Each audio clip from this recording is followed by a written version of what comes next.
tonight to the most fabulous and celebrated place in the world. Here on the plateau of Gizeh stands forever the mightiest of human achievements. No traveler, emperor, merchant, or poet has trodden on these sands and not gasped in awe. The curtain of night is about to rise and disclose the stage on which the drama of a civilization took place. Those involved have been present since the dawn of history, pitched stubbornly against sand and wind. And the voice of the desert has crossed the centuries.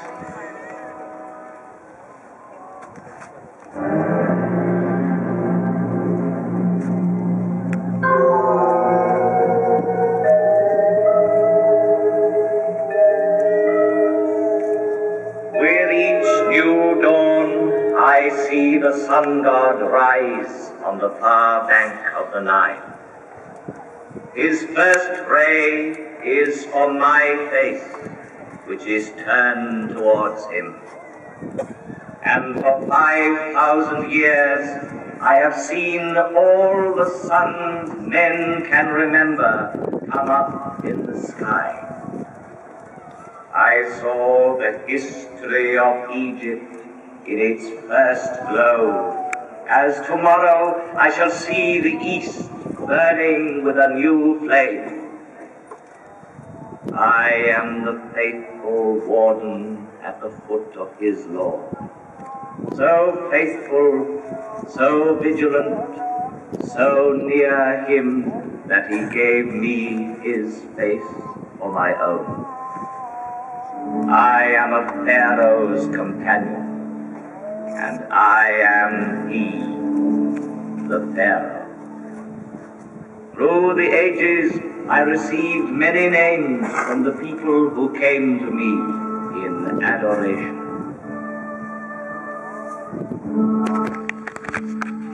Oh, High, you are my life's safeguard. Horus, protect me, oh great God, that I might see you every day. Lord of the desert, Lord of the heavens, Sovereign of eternity. but the name which has remained with me is that given to me by a Greek traveler, the father of history, Herodotus. He called me Sphinx, as if I were from his land, and that name is now mine. Close to the Nile, I watch over the plateau of Gizeh, over all its monuments of modest or fantastic height. They are tombs.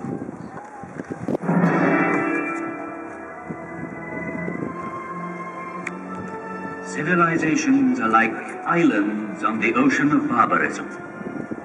Over this one, the Sphinx has gazed and watched for 5,000 years.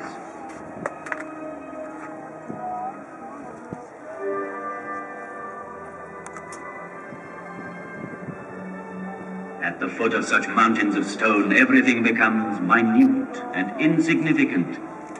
Man is an insect. Yet, it was men who built these massive monuments, and the names of pharaohs whose tombs they are have crossed the ages. Their glory has defeated time.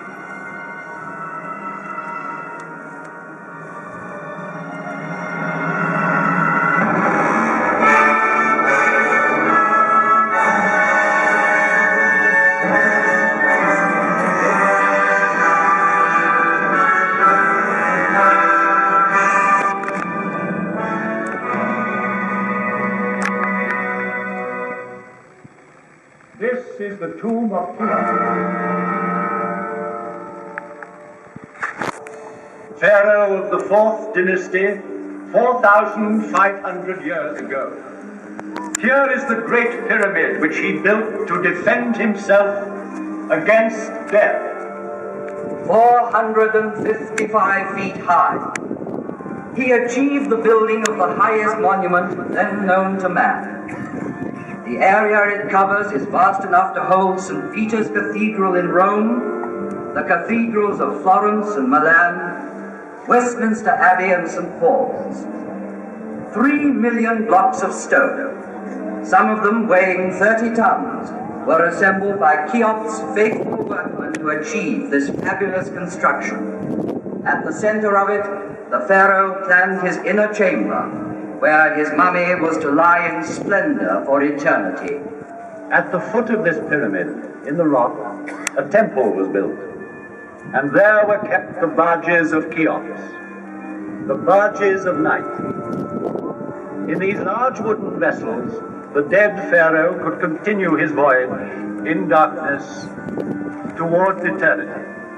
But all that remains of him is a small ivory figure, showing a noble face, the nose aquiline, the jaw determined, and the hieroglyphs representing the name he gave to his pyramid.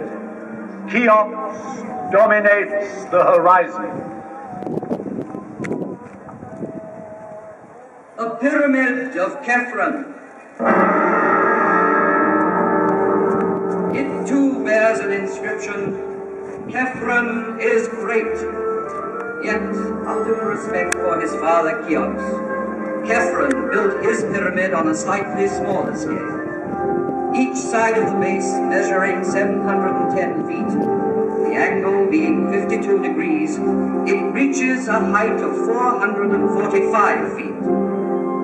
The brilliant covering of polished limestone on the apex originally extended over all 4 sides, adding to the magnificence of the pyramid.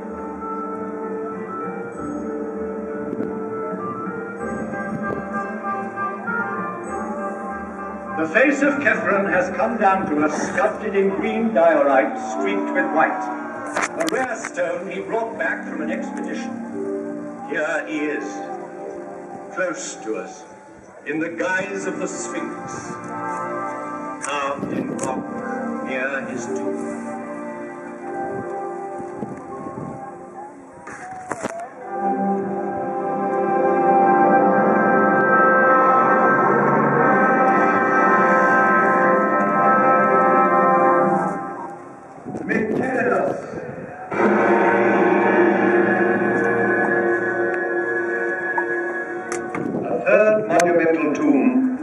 Soon to complete this immense funeral site of Gizeh and make it one of the wonders of the world.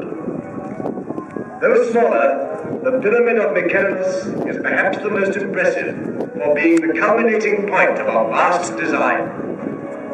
Having built it, the workmen climbed down from its granite flanks and laying on their tools, looked up with wonderment.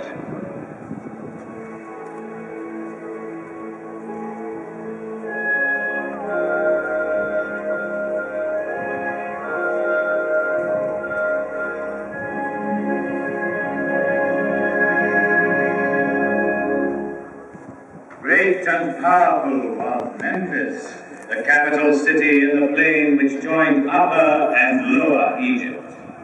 Great and powerful were the pharaohs, who on this side of the Nile built for eternity.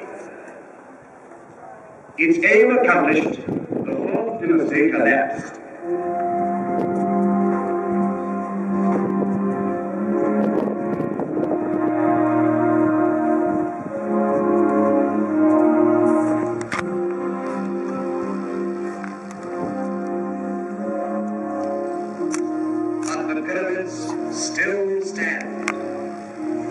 And the inscription on the one that completed the design claims, "Divine is Mykerinos."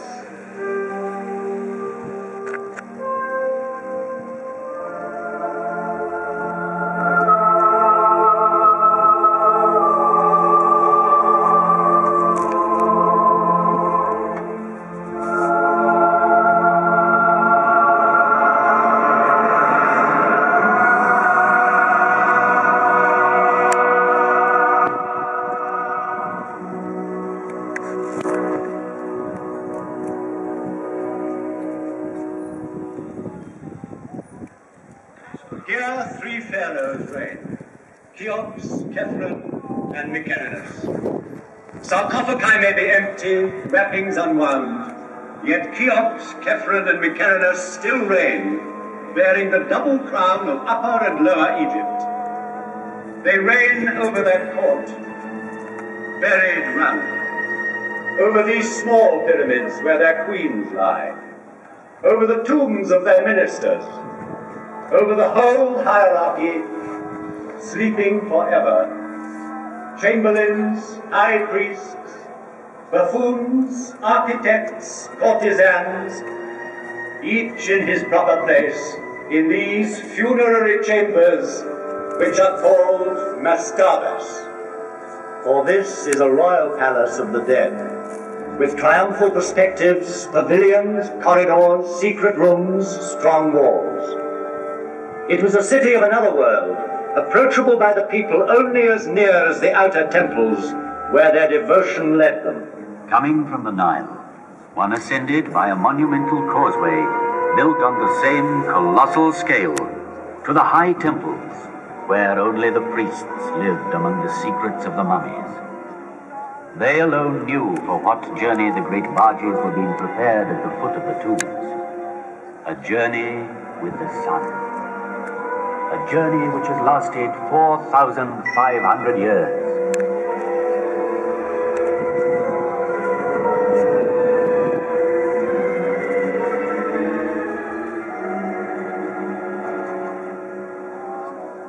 In the maze of this necropolis, let us stand by a tomb like 1,000 others, that of the mother of Cheops, and in it, by the litter, marked with golden hieroglyphs, which she had prepared for the eternal journey by her son's side.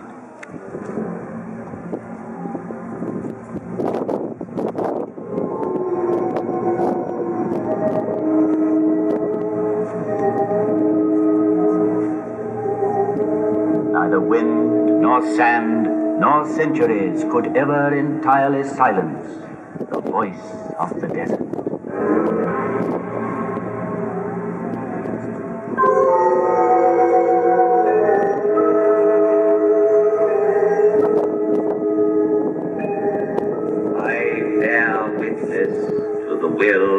Cheops, my father, to defy time forever.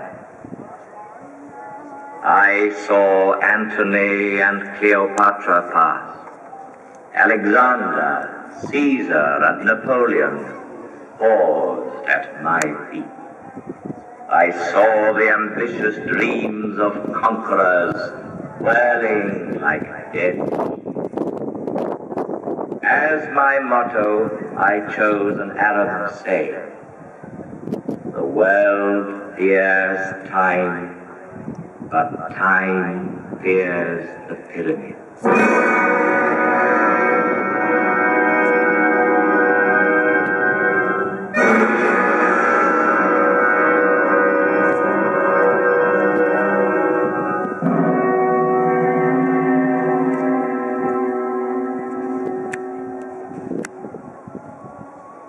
Ancient monuments, it is the pyramids which have always appealed most vividly to man's imagination.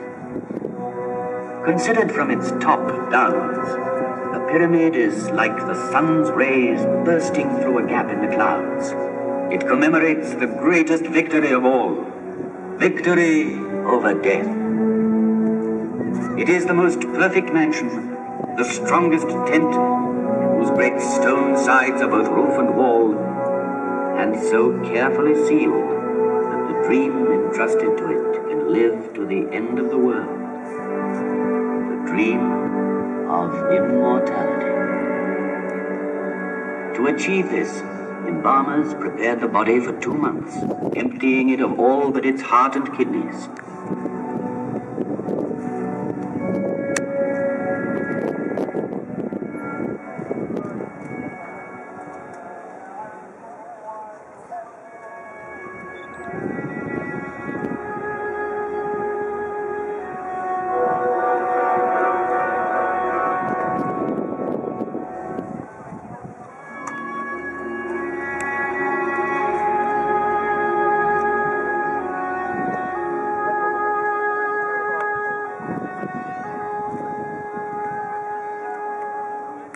hidden in the secrecy of its tomb, attended by a whole crowd of statues, provided with all that was necessary for the journey, there, in the sarcophagus, lay the mummy, to be called on by the soul. For alone and without the body, the soul could not go into the night. And from the depths of this tomb still rises the scent of herbs, cedar oil, resin, and myrrh.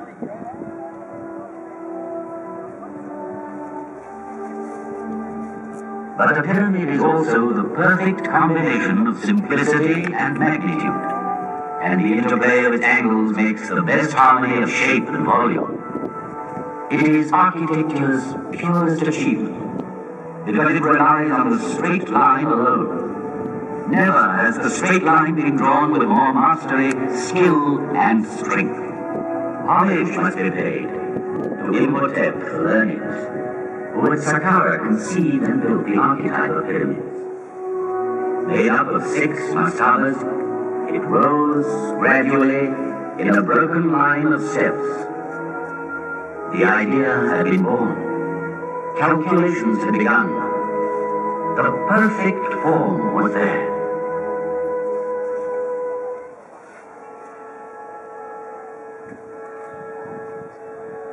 Among all the objects laid by a dead man's side in his tomb, a scribe's palette is undoubtedly the most precious.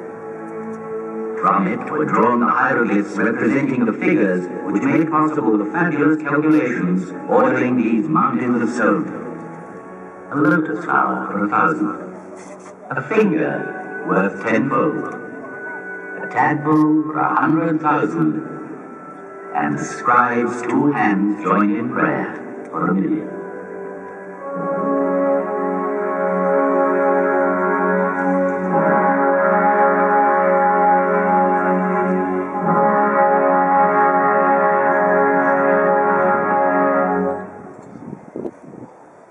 Stone by stone it was built from earth to heaven.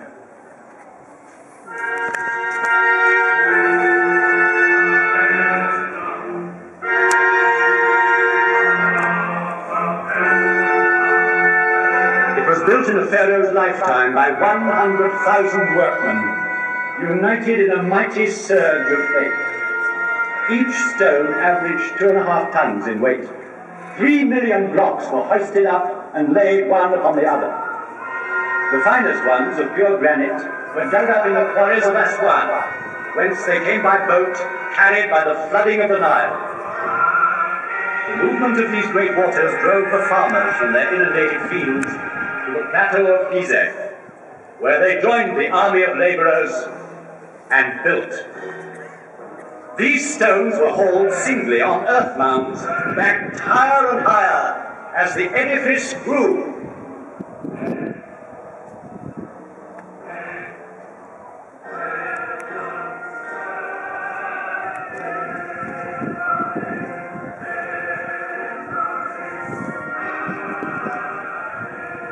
In front of such superhuman effort, can one believe in the legend of the whip? It needs mystical fervor to build a pyramid. Faith